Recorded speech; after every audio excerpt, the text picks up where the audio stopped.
Right now, tonight, there's an animal walking through your yard eating something that could put your kid in the hospital. And if you saw it doing that, your instinct would be to kill it. Ugly, slow, hissing at the fence line like it's daring you to come closer. Here's the problem. The thing you've been chasing off your porch for years was never the threat. It was standing between your family and one. Nobody ever checked before deciding otherwise. Nobody looked up the rabies numbers. Nobody watched what it actually eats. The reputation came first. The evidence never showed up at all. So, let's start with the thing actually hiding in plain sight in every yard in North America. Ticks. Not the mild annoyance most people treat them as. Ticks carry Lyme disease, Rocky Mountain spotted fever, anaplasmosis, ehrlichiosis, diseases that can cause damage lasting years, and you often don't even feel the bite. They wait in leaf litter, tall grass, the edge of the garden, patient and nearly invisible, and every year hundreds of thousands of Americans end up diagnosed with something a tick handed them without them ever knowing it happened. So, if that's the actual threat sitting in your yard, what's fighting it? Researchers tracking tick populations kept running into something that didn't make sense. Yards with nearly identical vegetation, identical climate, identical everything, except tick density was wildly different from one to the next. Something was suppressing the population in some yards and not others. When they finally isolated the variable, it wasn't a product, it wasn't a treatment, it was an animal. The opossum. A single opossum can eat up to 5,000 ticks in a single week, not a season, a week.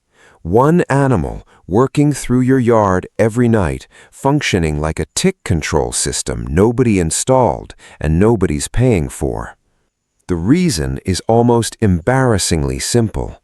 Opossums are obsessive groomers, cleaning every inch of their fur like a cat. A tick that attaches doesn't stay attached. It gets found, removed, and eaten all night across the whole territory the opossum walks. So the pest pacing along your fence line may be the most effective tick control system most homeowners will ever have, and they've spent years trying to scare it away. But that raises an uncomfortable question. If this animal is eating thousands of disease-carrying ticks a week, shouldn't it be the most dangerous thing in the yard? Shouldn't all those pathogens have to go somewhere? You'd expect that, and that's exactly where the story stops making sense until you understand the opossum's biology. The answer is its blood is too cold for the disease to work in. Its body temperature runs lower than almost any mammal its size, low enough that rabies can't replicate in it. Documented rabies cases in opossums are so rare that wildlife biologists rank it among the least likely animals in North America to carry the virus at all. And here's the part that actually matters. That same cold blood does the exact same thing to everything a tick is carrying. A deer or a mouse absorbs those pathogens and passes them to the next tick that bites it. That's how Lyme disease keeps spreading, host to host to host. An opossum breaks the chain. It eats the tick, and whatever was riding inside it dies with it. So, every time someone kills one on sight, they're not removing a risk. They're pulling the one animal on the chain built to stop it and leaving everything it was carrying free to spread through everything else. Here's what doesn't add up, though. An animal this slow, this non-aggressive, with no claws or speed to speak of, should be easy prey. Rattlesnakes, cottonmouths, copperheads, predators that kill things far tougher than an opossum without much effort, share the same territory it does every single night. So, How is this one of the oldest mammal lineages in North America, tracing back tens of millions of years, long before most of the animals we consider familiar even existed? Here's the part almost nobody knows. Opossum blood contains a peptide researchers named LTNF, and it neutralizes the venom of North America's major pit vipers, rattlesnake, cottonmouth, copperhead. Venom that can kill a dog in minutes and put a grown adult in the hospital barely registers.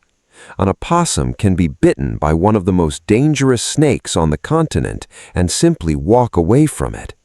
It's not a curiosity scientists just find interesting.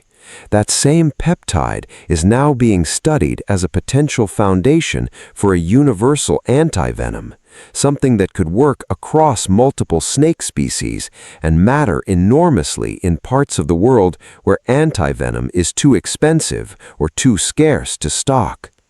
Which means the same animal quietly working through your yard every night might one day be the reason someone on the other side of the planet survives a snake bite they otherwise wouldn't have.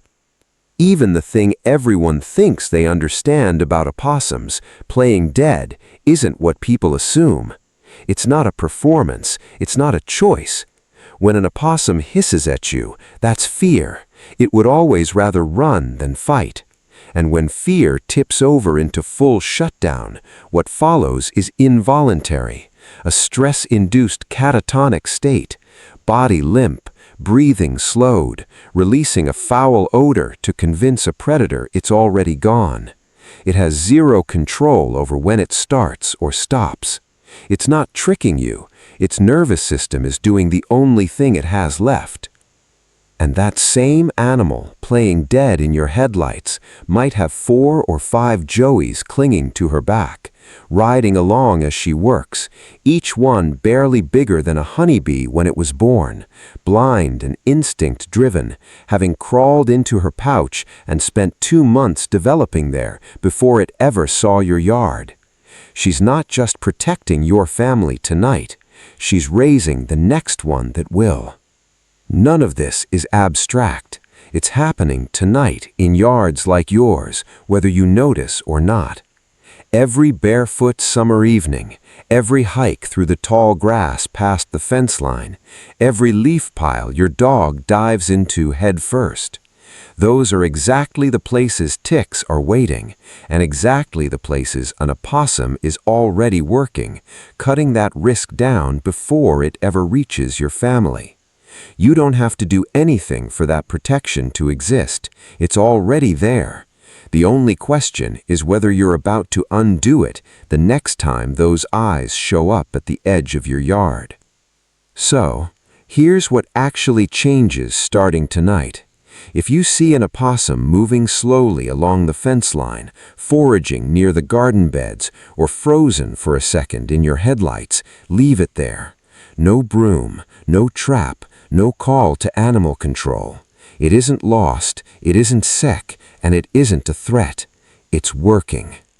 The only time to step in is if it genuinely looks ill, stumbling, circling, disoriented, discharge around the eyes or nose. That's rare. Nearly every encounter you'll ever have is just an opossum doing its job. If you want to make your yard more attractive to them, it's not complicated. Leave out a shallow dish of water. Let a little leaf litter build up along the borders instead of clearing every inch of it. And skip the pesticides. They kill off the insects opossums rely on, and they undercut the exact system you're trying to encourage. Maybe the real mistake was never the opossum itself. Maybe it was assuming that anything slow, strange-looking, or unfamiliar has to be dangerous, when a lot of the time it's the opposite. The animal you've spent years chasing off your porch has been quietly doing what no pesticide, no exterminator, and no yard treatment could ever fully replicate. It was never the threat. It was the defense you didn't know you had. And the opossum isn't the only animal in your yard tonight that you've probably tried to kill on sight. There's another one, something most people spray, stomp, or trap without a second thought, and it turns out to be doing something for your garden that would cost you hundreds of dollars a year to replace.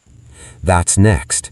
Hit subscribe now because you're going to want to know what else is really living in your yard. Thanks for watching, and I'll see you in the next one.